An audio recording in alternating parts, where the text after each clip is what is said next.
Hello, friends. Welcome to episode 69. Nice. Of Storyteller Conclave, a show all about helping you run the best tabletop role-playing game that you can. Whether you're a new storyteller or dungeon master learning the craft, or an experienced storyteller looking to take your game up to the next level. I am Sarah. And I'm Rob. How we doing, Rob? You know, I've got a cider and a smile on my face. Yeah. So. Yeah, I think this week is definitely going significantly better than previous weeks. Yeah, I'd say so. Yeah. I'd say so. This is less online therapy and and more two friends having a nice quiet discussion. Yeah, and I think tonight especially is going to be more of a discussion than us doing tutelage or something like that because of the topic. Absolutely. So, I want to actually just go, before we dig into the topic. Sure. Want to give a quick couple shout outs. First off, we got one or two new members to the Discord. Yeah. New member Hulavu actually submitted a question for us tonight. I'm totally down for that. Awesome. Welcome there. And yes.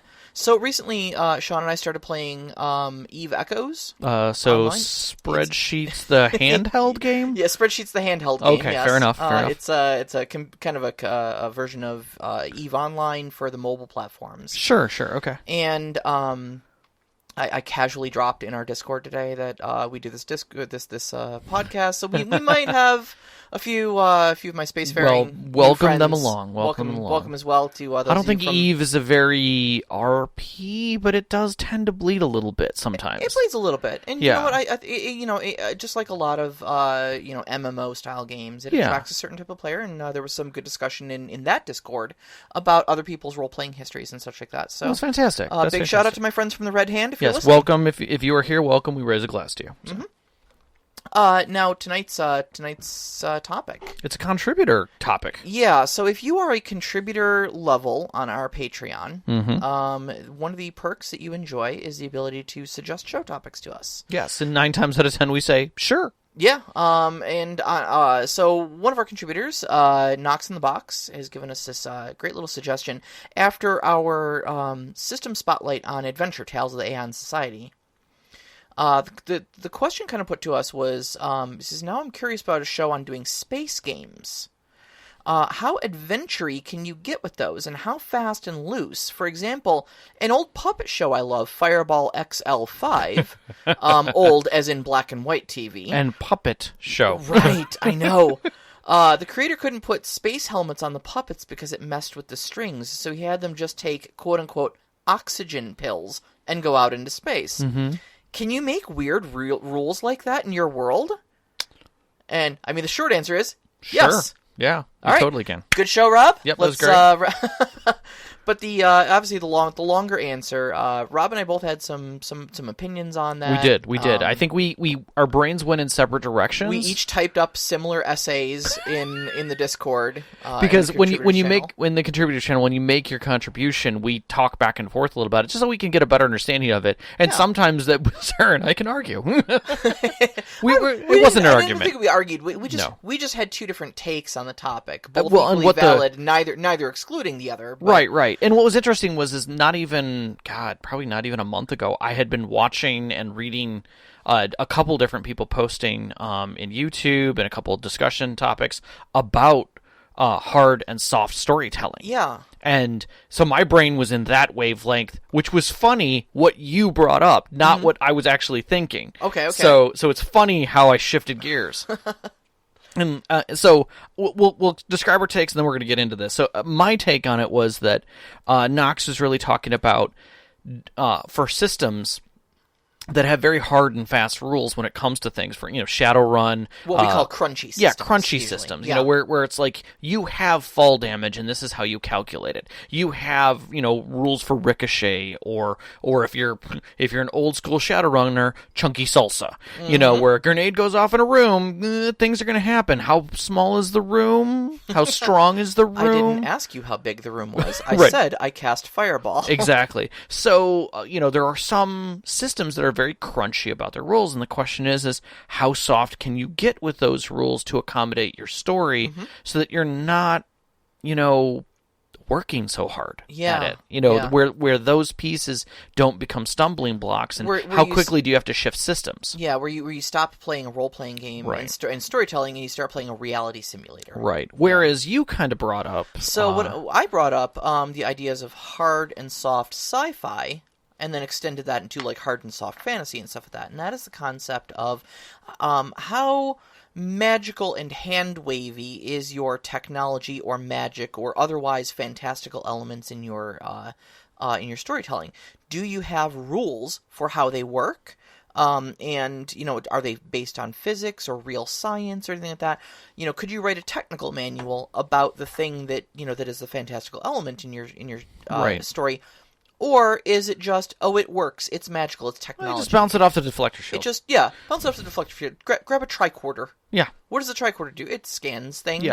Yeah. Yeah. But we'll get into the nuts and bolts of that. But I think that the two topics are very much linked, because I think as you get more harder in your storytelling, the harder you have to kind of get with your rules and with your adjudication. And so, we've got some angles on that, but that's our topic for the night. Yeah. How do you want to do this? I would say let's start with story and move to rules. Let's start with yours, because I like I was saying, I tend to, my brain shifted immediately once you started saying yours. Like I went the wrong direction in my head, and I kind of like where you're going, where you went with it, and I really loved some of your descriptions. So I will step down from the soapbox and let you have the floor for a few minutes here while I plug in my thoughts. Let me just step up here onto the soapbox and all right, so.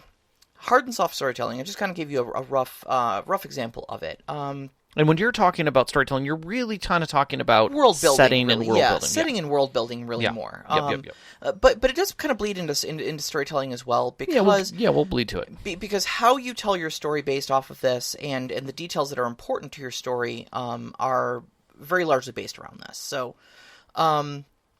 your harder style story selling, your harder style settings are going to be clearly defined rules on how the fantasy elements work, like I said. Oftentimes these are going to be backed up by real world physics. If it's even something like magic, I mean, you can still kind of do things with real world physics even when you're involving magic.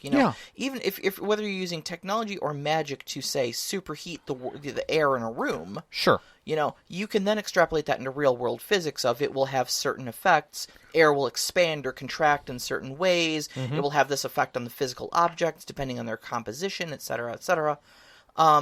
Examples of hard science or, hard storytelling like that. Sure.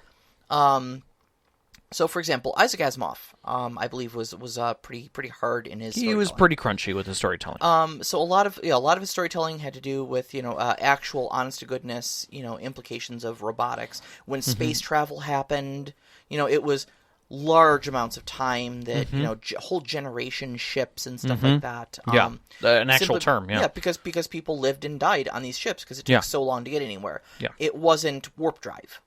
No. BattleTech.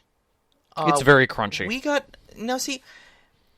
I mean, the rules wise, rules wise, it's crunchy. But what I'm talking about is just the world building here. I still think it's pretty crunchy because you understand how the communications work. Well, that's what I'm saying. I don't know. Crunchy's more of what I refer to as rules. Let's go with rule. Okay, so it's hard. It's hard storytelling. It's hard sci-fi. Yes. Okay. It's understood. It's defined. Yeah, exactly. We've got there are so how BattleTech works is you've got drop ships and jump ships. Okay, your jump ships are essentially stationary ships that can fold space. Okay, and they've got some ideas on how that happens and whatnot. But basically, they deploy these large solar sails. They charge their gigantic batteries off of solar energy for like a week. Yeah. And then it folds space, and it instantaneously appears somewhere like up to 7 light years away, I think it was. Yep. Those aren't what you're going to be piloting. No. What you're going to be flying on is called a drop ship. A drop ship goes from the planet to the jump ship, and then it basically just hitches a ride like a big piece of luggage. And then when it folds space, it then detaches from the jump ship in whatever other system it ends up in, and has to make planetfall for the next 2 weeks. Because again, these aren't, warp drive, magical, we can make it there in 15 minutes sort of trips. It's hard sci-fi. We account for things like the size of the damn solar system. And even with space age technology, that's a long trip, There's a lot of other elements, and I'm a huge BattleTech fan, so I'm going to stop myself there because I will go on all podcast about it. You will. But just to kind of take this down so that I can show that it doesn't only extend to sci-fi, you can go into magic with it as well. Mistborn.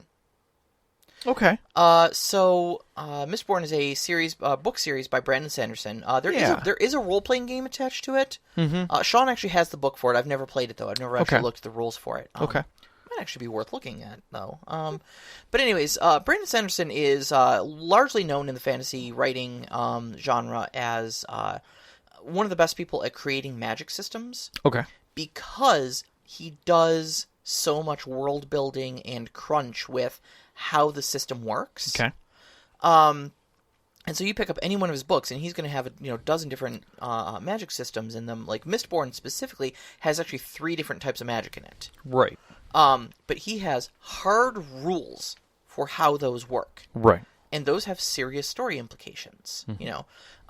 There's never an instance where the power is hand waved of just, oh, it can do this. Right. Or a rule that something one person did doesn't apply to another. Exactly. In fact, and it's so well written, and so, rules based that, like, when he introduces a new element that you haven't seen to it before, you can intuit, based off of the other rules and how the rest of the magic system works, what this new thing is going to do.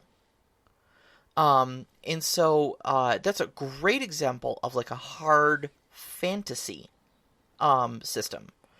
So, flip side of the coin. You got soft. Soft. All right. So your soft systems are your hand wavy, your magical, your it just works sort of stuff. Yeah, where the weight, and I'm not going to say heavily, but the weight is mostly on the narrative of the characters. Yeah. Like, and this extends from the extravagant. Like, Star Wars is relatively extravagant when it comes to its hand waving. Oh, yeah. We don't know how Star Destroyers are powered, really. They have reactors. That's an assumption because they blew it up. Sure. They have laser-ish weapons, and bolt throwers and things like that, but nobody really goes into detail nor really reloads. Ships can make the jump to light speed, but right. How fast is it really? Yeah. Does it exceed light speed? Is it just light speed? Right. How do they go to light speed? Do they go to ludicrous speed? Have they gone plaid? Right. And when they do try to explain things after a series, and this is a case in point, and I'll get to this a little later, of where things can go awry.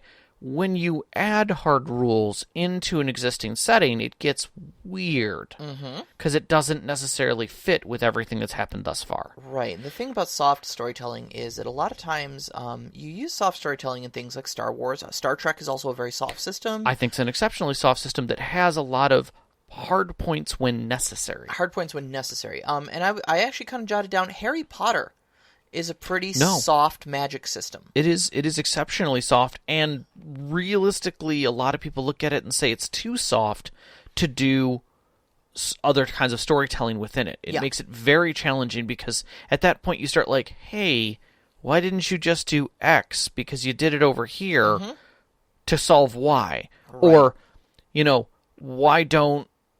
why hasn't things evolved in a certain way? You haven't explained why these people still look like they're in the 19th century. Yeah.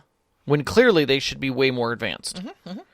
And it's things like that things can get a little awry in soft storytelling unless there's no weight put to it. Right. And some soft storytelling that, like, I was looking at was, like, when you look at things like Studio Ghibli's animations, those are exceptionally soft storytelling. Sure. They only give you the rules that you need to know to get to know the character and why they're in the situation they're in. Beyond that, once you know the characters and who they are, pretty much everything just rolls. Yeah.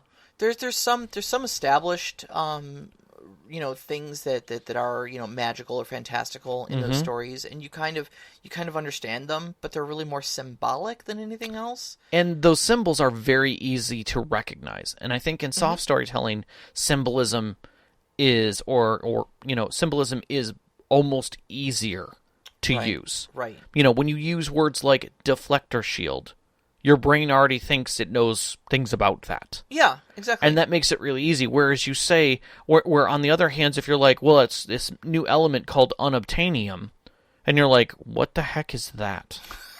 What indeed? Yeah, so it doesn't quite add to the air of understanding. Mm-hmm. And that's where things in soft storytelling, as far as settings, can go sideways. And I mean, I think it's key at this point in the discussion to just clarify that, like, there's nothing right or wrong about hard or soft storytelling. Like, they're literally just different styles. Neither is better than the other.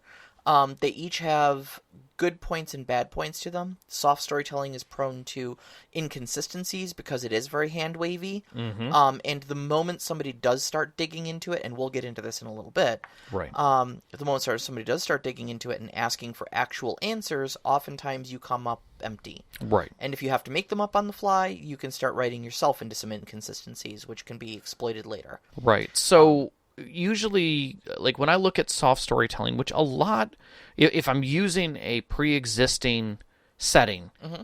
I almost consider those to be relatively hard, because it's something that can be read. There's details within it.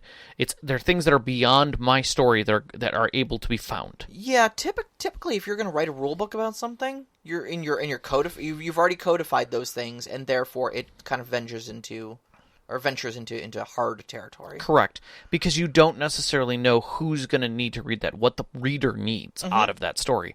On the other hand, if I'm just telling a story in a relatively contemporary or fantasy setting, I'm only ever going to explain what I need to explain. Yeah. If the player has a question about a certain area, sure, I might explain that one area, but that's about as far as I'm going to go. Right. I don't need to go into more detail than that, because it's not important. The story is what's important, and I'm pushing that. And that's I think, like, one of the areas that you and I were talking about, having some complications with your players, is even if you are trying to do a soft style of storytelling, you may have a player that wants to dig into that aspect. And that's where we get closer to what my point was. Right. Is where the rules start stepping in. So let's shift gears a little bit here. And that is that when we talk about soft rules or soft storytelling, and we're talking about the rules side of things, we're talking about being light on history and light on lineage and light on things like that, things that aren't important to the story and that really have no rules weight. But players will find things to focus on. Mm-hmm. And I think that's where things can get a little dicey.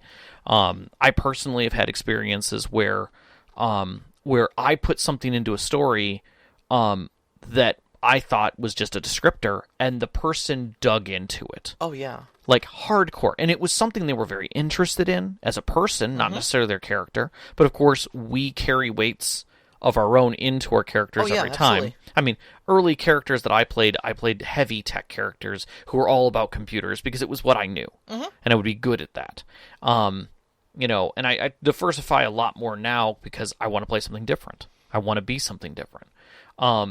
But there are things that people will carry over into the games, and I'm going to explain this in a different way to protect the innocent.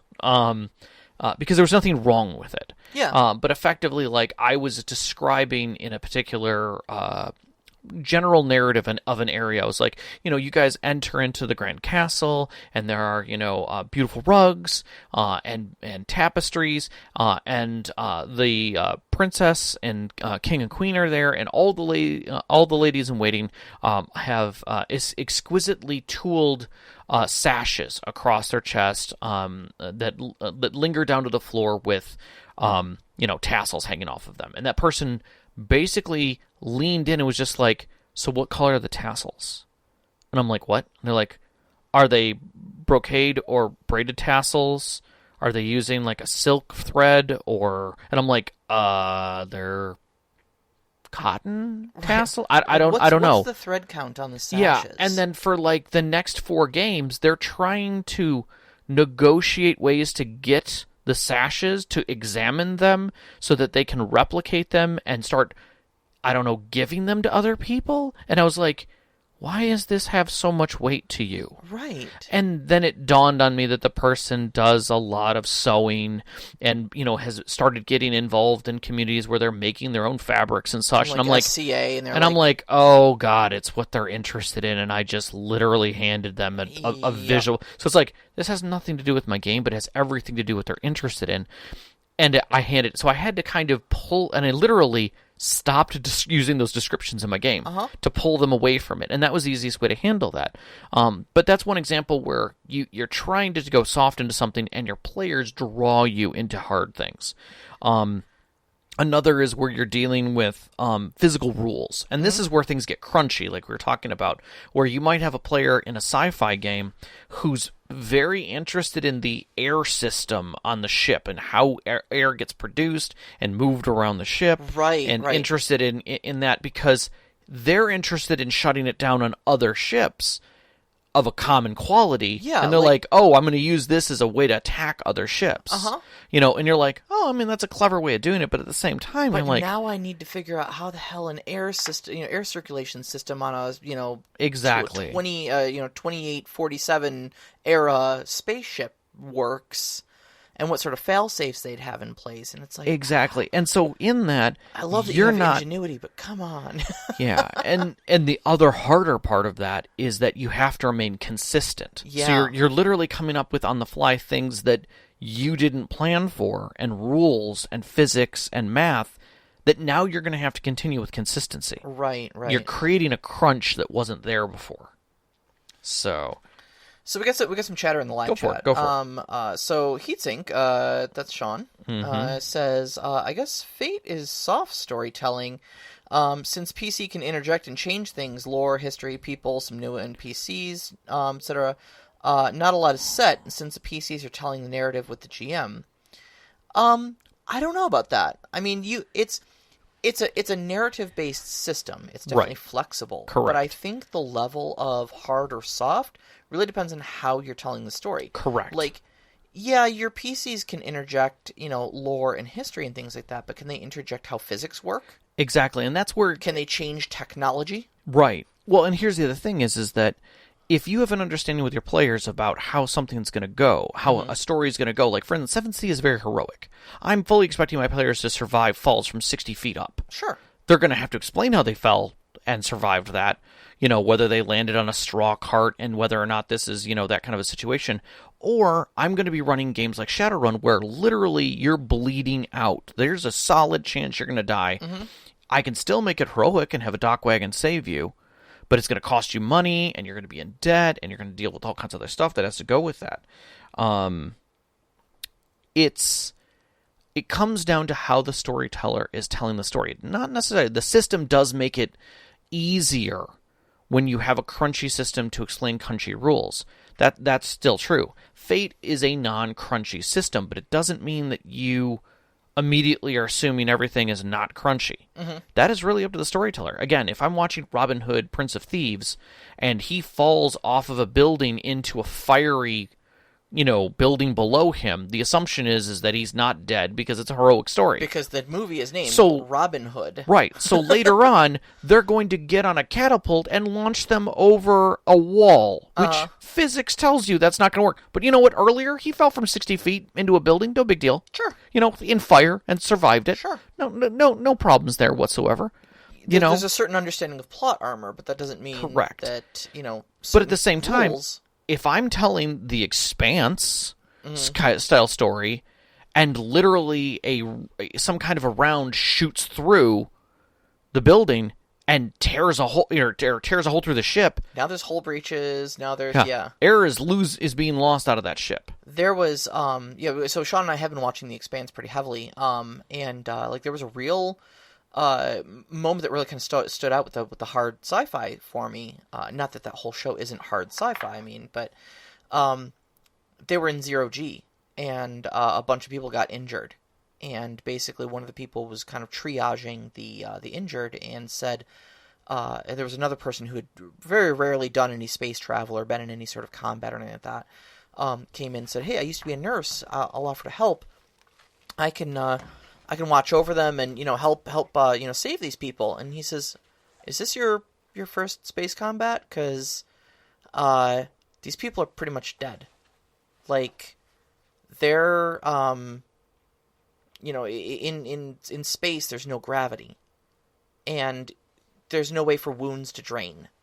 Yeah. And so you're basically just going to get, like... Pooling blood, and, like, there's no way for these things to heal and stuff like that. Essentially, internal bleeding is a death sentence in 0G. And that's a hard rule right there. That is some hard sci-fi, because, man, how... in any softer of an environment, you just be like, oh, yeah, sure, you have medics. Medics save people.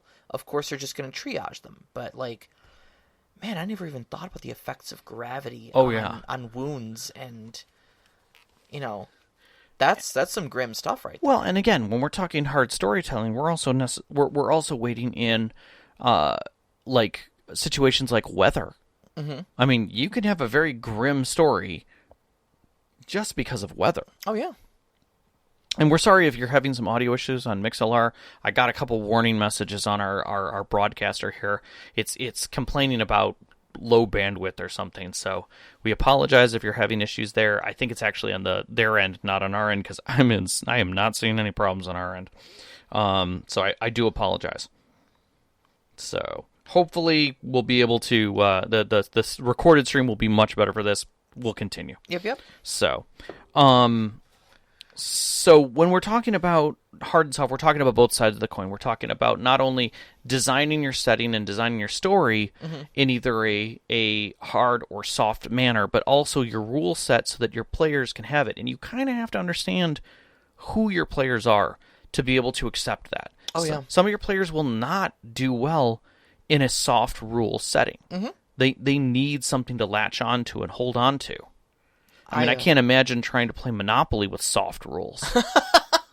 That would just be ridiculous. Yeah, it's an amount of money. You can just pay me for it. Yeah. Right. How much is it? How much do the rules say? It's about 2 houses worth. Well, how much is a house? A decent amount. I don't know. Hand me a stack of paper. We'll see. Yeah. We'll just say you have the money for it. Yeah, exactly. You've been around the block a few times. That's the soft answer. You're a rich man. We'll say you have the money for it.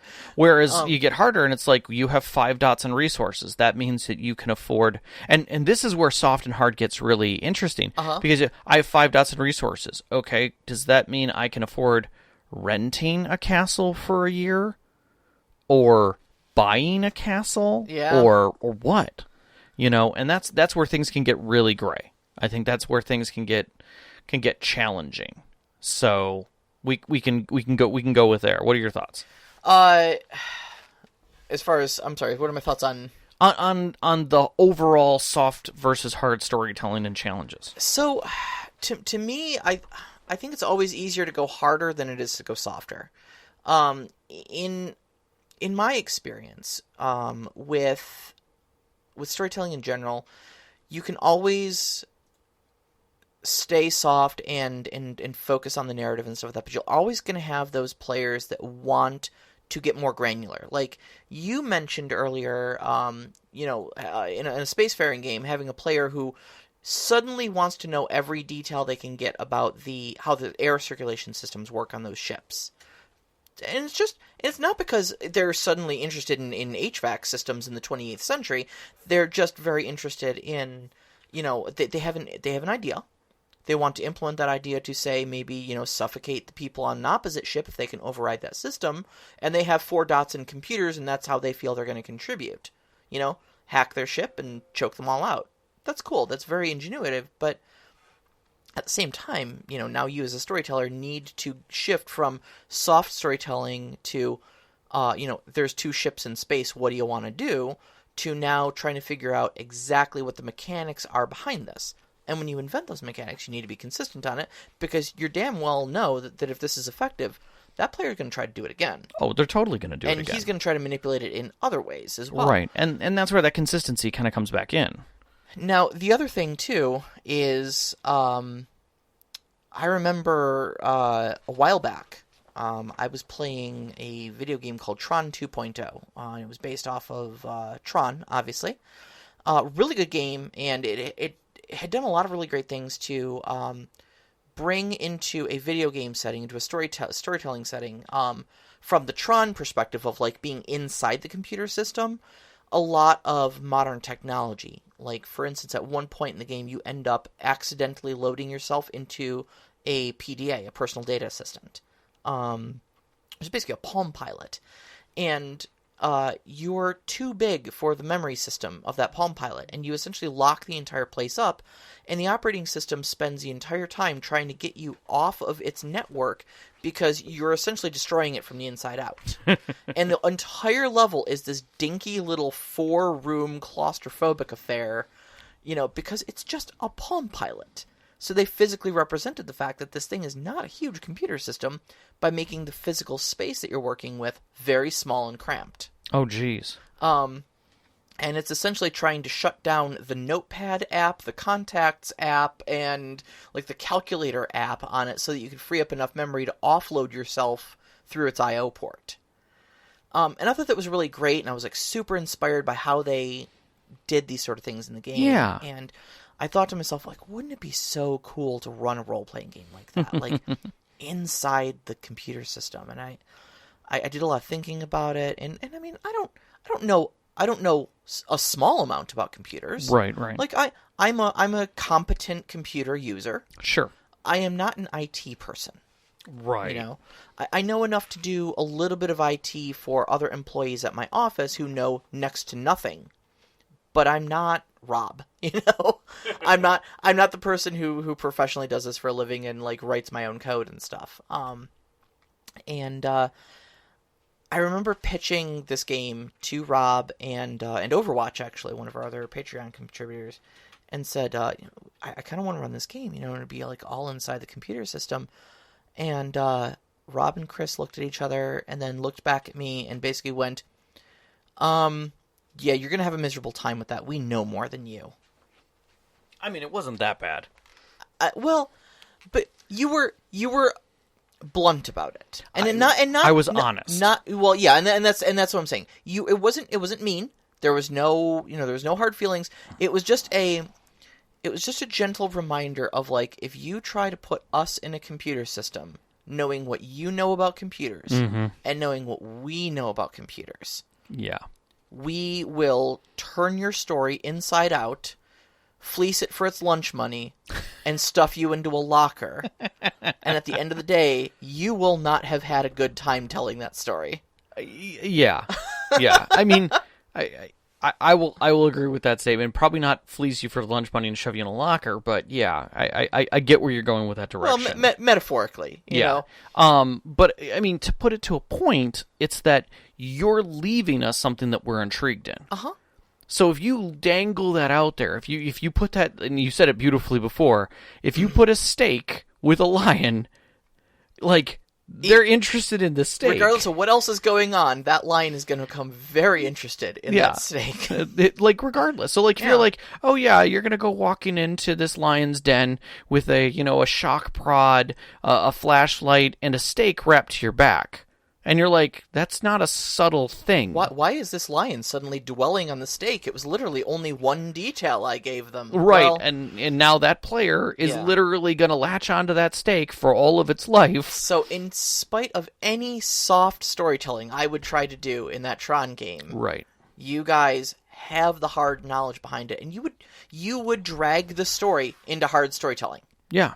And you wouldn't even like mean to do it necessarily. It's just because you know how firewalls work and network sockets work and permissions work. And I was in a game not too long ago, actually an Aberrant game, and the storyteller was technically proficient, and one of the players had technical powers where they can manage technology, and literally they were eating up between, I would say, 5 and 10 minutes of just game time asking questions about minutia of how the technical system worked and what specific search things, because they know that this is the way this works. Oh yeah.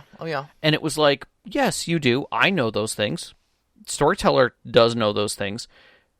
Is it relevant that you got into that level of detail? Like, your character could have known nothing about this. You could have made a roll and he could have said, blah, and it would have had the same impact. Yeah, I think what it comes down to for me is like movie rules. Like, You notice in like movies and TV shows, procedural cop shows are the worst about this. Like CSI, you watch old episodes of CSI, and it's like, we need to find this. Do a search. And that's it. Literally, they don't even tell them like what they're searching. It's just like, oh, we need to find this guy's credit card records. Do a search. Tappity. Well, I pulled up all of his financial transactions. What are you searching? How did you find it? He made a phone call to this guy. Let me trace it and bounce it off 3 satellites. As unrealistic as that is, though, okay, you need to kind of respect it for the soft storytelling, because 100%. The story is not about what databases they're searching or how they're doing it. The fact is, there is a man with the technical expertise to do it at the computer, and there is a plot point they need to pull out of it. Right. Okay. This is combat. This is combat. This is a player with a skill. His computer attack roll. Right. And succeeding on it. Correct. And the outcome is not damage, it is information. That's it. It's just an investigate check. Right. But the thing is that character's weighted toward that. And the story moves on, because we don't need to spend the hours it would literally take to get into the minutia of it. It's just, I did a search, I found it. Now we can get back to the action of the story. Right. And you could go into a little more detail and be like, the holographic display shows the server, and you beaming down to it, and then you see a grid of systems and a giant, red angry looking diamond warning you that you're in a restricted area. Oh no, my roll failed, Knox says, Sarah dangled a sexy older Latin gentleman in front of me in our Aberrant game, and that's pretty much all I focused on. All right, fair enough. Fair enough. So, I guess the I guess the point that I'm trying to make is that you can make things as hard or soft or crunchy or I guess smooth. I mean, is that yeah, we use the peanut butter analogy for smooth. Processed as you need it to or be. Finished and unfinished, as I like to refer to peanut butter. Fair. Is it done yet? No, then it's crunchy. Yes. Did you get lazy and give up halfway through? Oh, crunchy peanut butter. There you go. So, but effectively, it's just a matter of that. I think it's weighted to how you're deciding to roll through the story. And if you feel that your players need something a little more hard, where they need those details because they're looking for them, maybe they're very intrigued, lean into it a little bit, but only go so far as to not move away from the story. Yeah, I would say, I mean, I know one of the big things that gets thrown around in storytelling discussion is like, never tell your players no. Always yes and I think that's a good general rule for storytelling, but I think this is one of those instances where you can look a player in the eye and just be like, look, you're focusing a little too much on what is a throwaway detail here. Right. This is not, computer searches 101. This is a game of Aberrant about superhero people, so let's get back to telling that. Suffice to say, you rolled your investigate. It worked. Here's your information. Let's move. I'm sorry. One of our listeners PM'd me privately and said that they were going to be playing a game tonight while we were going and drinking every time we said crunchy, and they said the alcohol abuse would be terrifying. I am so sorry. Yeah, we're sorry, especially that last segment. It got pretty hard there. I also love how that the words hard and soft keep getting brought up in our 69th episode. So I think it's just amazing. I think it has no relevance. I think it has no relevance. According to Apple, we have nothing to do with I don't even know what that means. We have questions, though, that we should get to. We really should get some questions. We should get these questions, because we have good questions. We have really good questions. All right. Who do you want to start with? Well, let's actually start with our new listener, Huluvu. Yeah. All right. So First off, welcome to the show. Welcome to the Thank you for joining the Discord. We know you've been around for a while, according to yourself. Listening to yourself, we really appreciate that. But thank you for coming to the Discord. We always encourage listeners to come to the Discord. Please join us, please. Yeah, absolutely. And shoot us questions if you want to hear us ramble about it on air. That's because we will. And also, secondly, though, Huluvu, this is a great question. So the question Huluvu asks is, how does hard versus soft storytelling influence scene descriptions? Does this apply to telling them what happened versus just describing what the scene looks like when they show up? E.g., you walk into the inn room and see that there was a massive fight, versus, as you enter the inn room, you notice the following.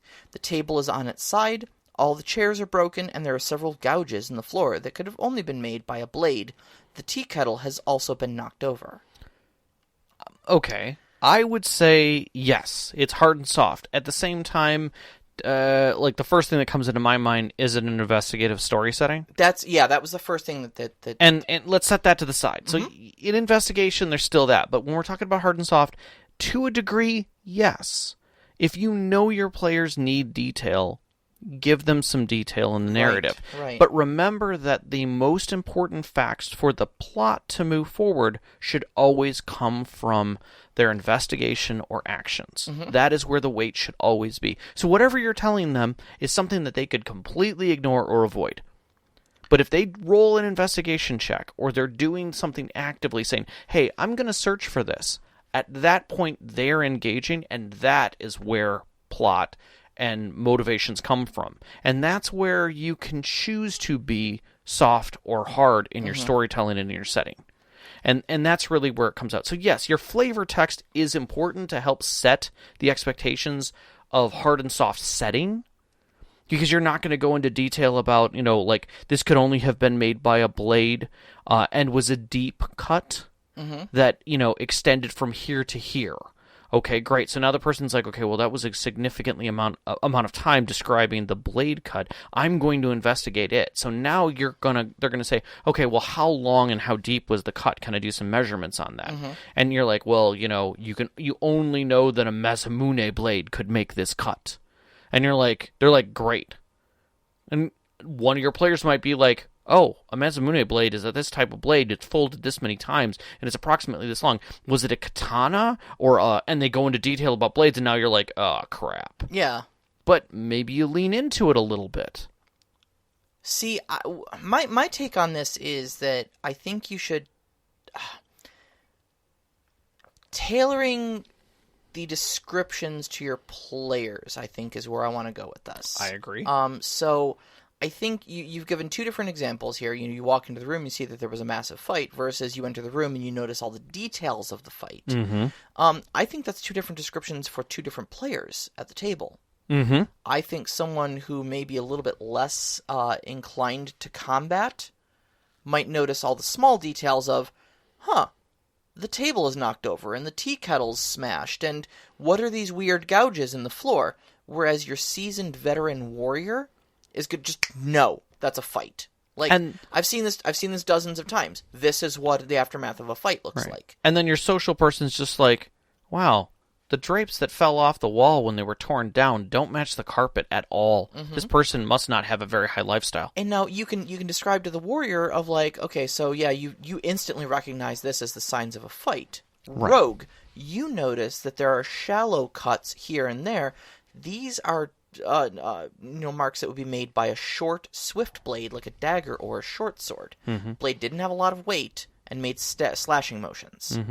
Okay, because you're the rogue, you know that sort of thing. Right. Wizard, who deals heavily in fire. You smell a little bit of sulfur and brimstone in the air. There's that slight bit of electricity, and you do notice that there are some scorch marks along the left wall. All of these are individual details you can give out, and then let your players put it all together what happened. I don't know that any of these are necessarily hard or soft. I think there's maybe harder details the more you get into it, because... Again, when you're saying, like, you smell brimstone, now you're getting closer to hard. You've established that fire spells smell like brimstone when they go off or something like that. Right. Or maybe, that might indicate an infernal influence or something like that. Correct. But yeah, I mean, I think you can...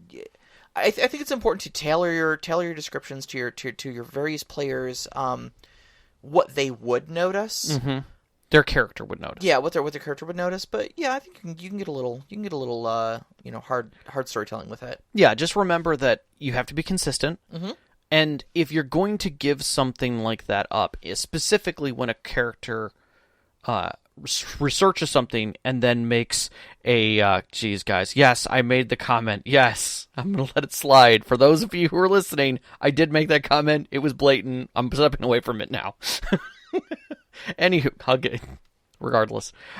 So the point is that if you do make a comment like the brimstone comment, it's a Chekhov's gun. Oh, yeah.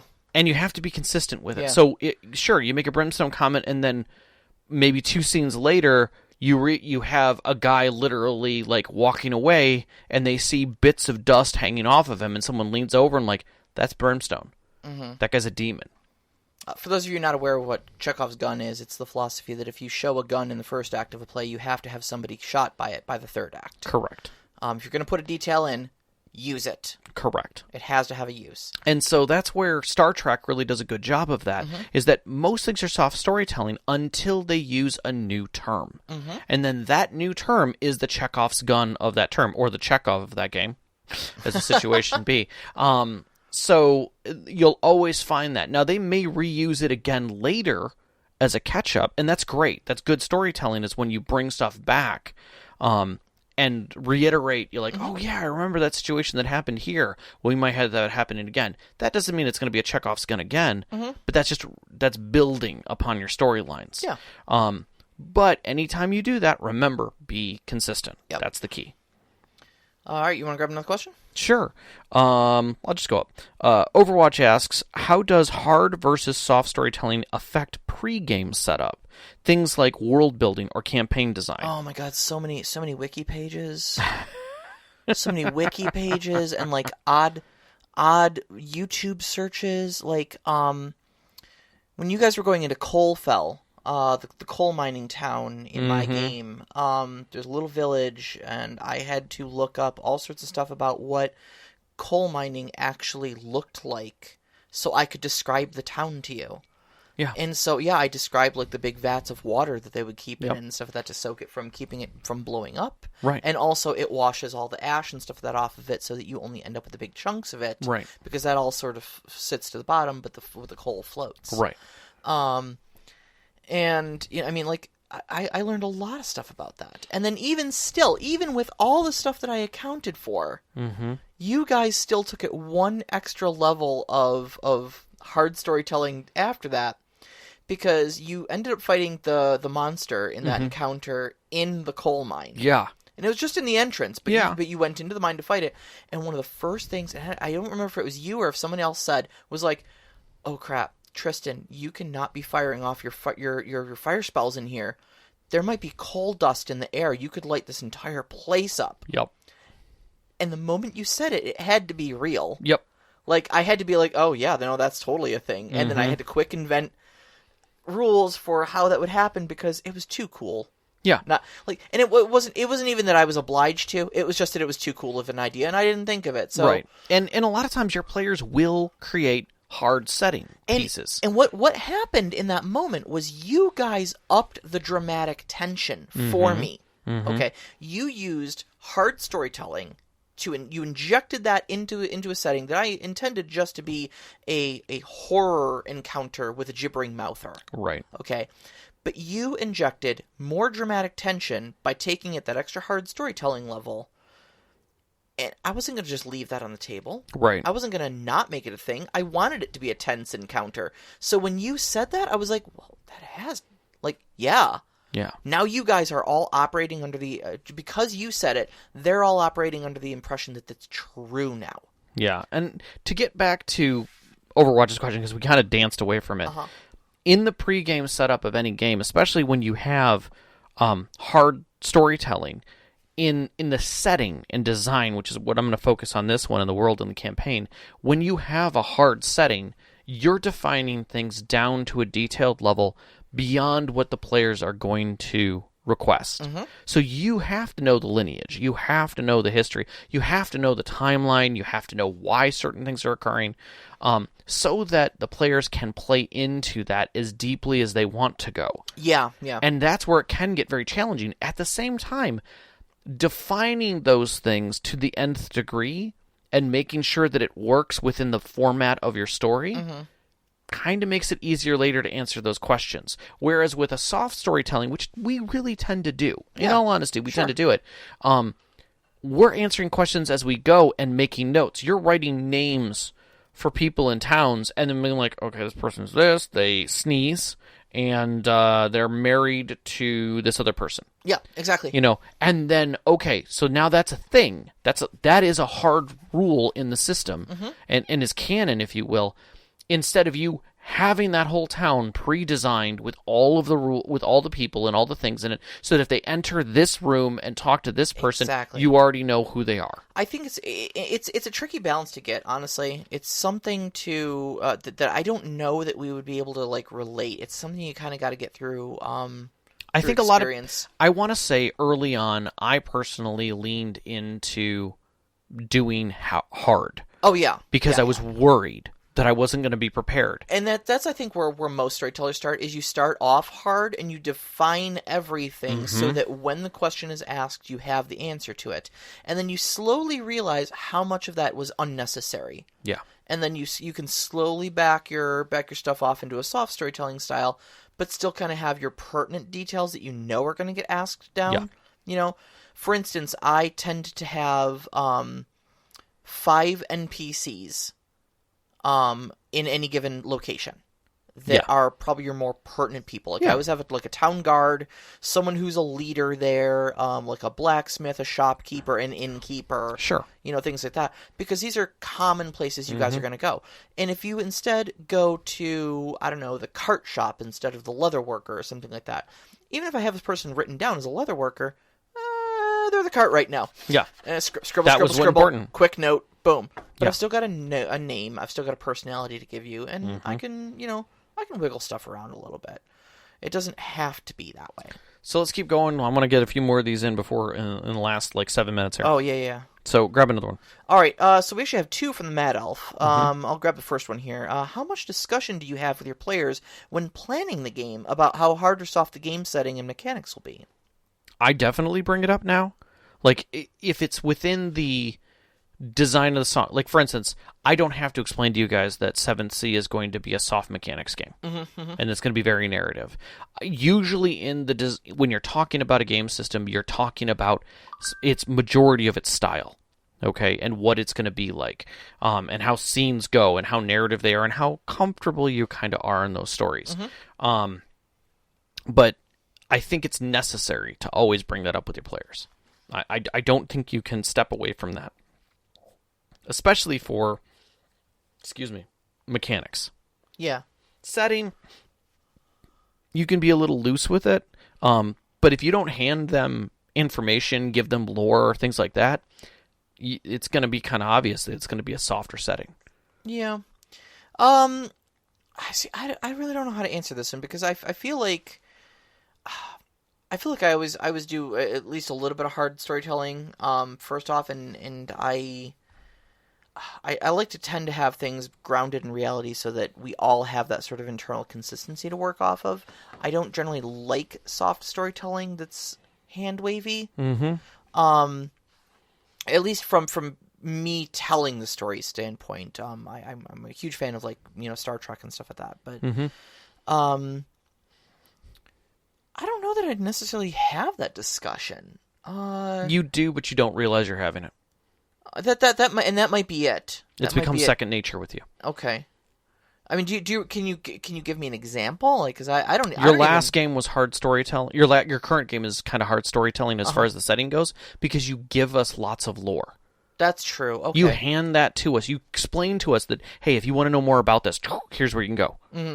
We're in this era at this time in this area. This is what your character would know. So watch this section of the video. That's true. And I'm just thinking back to that dungeon you guys recently went through. Like, there was a whole story behind how that dungeon worked and whose tomb it was and what the history behind that guy was. And then you met the dragon, and the dragon had some dealings with him, and he had some more backstory there. So so that's kind of hard storytelling, isn't it?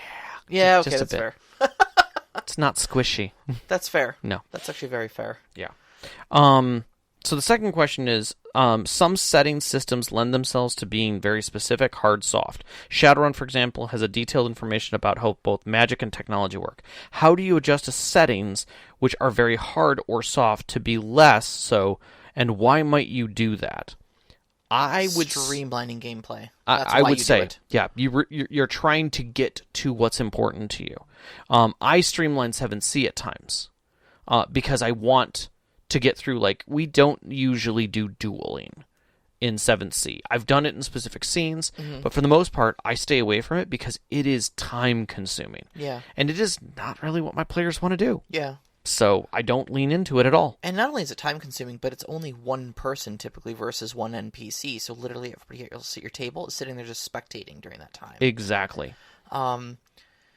So, yeah, I mean, I think that the biggest things is, like, and this is one of the reasons why, like, I hate GURPS. I say I hate GURPS. I really don't favor GURPS. If I've got better options than GURPS, I'll take them. Yeah. You know, is because GURPS is a very crunchy system. It's a very hard system, and they try to codify everything in it. So if you want a rule for the velocity of a particular type of bullet, it's probably in there. You know, if you play GURPS by the rules, your turns are 1 second long. Reloading a firearm can take 3 turns. You know, because it's a 3-second action, and even that's kind of quick, but it's 3 turns. And can you imagine getting that granular with your combat? You know, I prefer games where we speed things up. 7C has that kind of granular abilities within it, and I just choose not. I'm like, and you just gloss over usually them. What I state is firearms are fire and forget because it takes too long to reload. The game, the combat's over. So most people will never reload that. I've done it, but that's because I'm highly specialized and I've only done it a few times. And it still takes you like 3 turns. Yeah. So yeah, and some really good rolls. Yeah. And I've Cannon's different story, but and like I said, I've only done it a few times, and I am a gun bunny in your game. You know, so yeah. All right. So I hope that helps. Yeah. Answer that question. Okay, so Knox in the Box, the progenitor of this topic, asks, I assume that how you decide whether your story is hard or soft depends on what aspects of the story you want to emphasize, by the cultural or more technical. Be they cultural or more technical. That being said, if everyone at the table is considered to be a storyteller in their own way, be it a player or as a GM, how do you keep the emphasis and feel consistent and not completely thrown off by the influence of the players? Is there a way to lean into it that you recommend? For me, I think it comes back to knowing your players and knowing what your players are more or less interested in, and knowing what their characters are going to be interested in, and giving them that. You know, so when we were talking about Hulavu's question, you know, you give your room descriptions. Give your room descriptions based on the general profession and expertise level of that player or of that character. You know, so that way you are kind of giving them granular details, but they're details that their character would know. It enhances the feel of the story for them because it makes them feel unique. It makes them feel informed in their own little bailiwick. And yeah. I like one of the things that Overwatch actually said in the Discord, and I agree with it. Okay. And that is the best option for hard storytelling, as he sees it, is to have a firm knowledge of the source material and be willing to move the needle. Yes. And you can do that. You can definitely do that. And the source material, as far as I'm concerned, is both the setting as well as the rules. And being able to say when you're going to shift that needle because it's not as important in this portion of the story. Exactly. That is where I think that really comes and shines. Yep. So, Knox, I hope today's episode helped. I hope we got your question done. Next week we are going to talk about the building, the intersection of world building and picking the right system, and how to adapt an existing book or movie to a tabletop. Yep. All right. So you can find us on Twitter at @ST_conclave, on Instagram at @ST_conclave. Listen to us live every Wednesday night, and that's at 7 p.m. Eastern Time. You can find us at mixlr.com/storyteller-conclave. And please join us on our Discord. Shoot us some questions, or just join in the discussion with other storytellers like you. You can find the link for that up on our Twitter, as well as at storyteller-conclave.blueberry.net. We'd like to thank our Patreon members, specifically Knox in the Box, Sam, and the Arcane Asylum, and the rest of you, even those who may have joined us tonight, for helping us every month and making the show as great as it is and helping us move it forward. Our pre-show music today was by Kai Engel. You can find that at freemusicarchive.org. The intro music that you heard was Beyond the Warrior by Geefrog. You can find that at geefrogmusic.weebly.com. Our outro music is Only Our Footprints in the Sand, which you're hearing right now, by Midair Machine. You can find that at soundcloud.com/midairmachine/tracks. And a big shout out, as always, to our families, Vicky and Sean. Thank you so much for loving and supporting us. All of our friends who've sat with us at our tables over the years and give us great experiences to talk about here on our show. And you, every single one of our listeners, thank you for tuning in. We love you all. Love Stay you safe. all. Good night.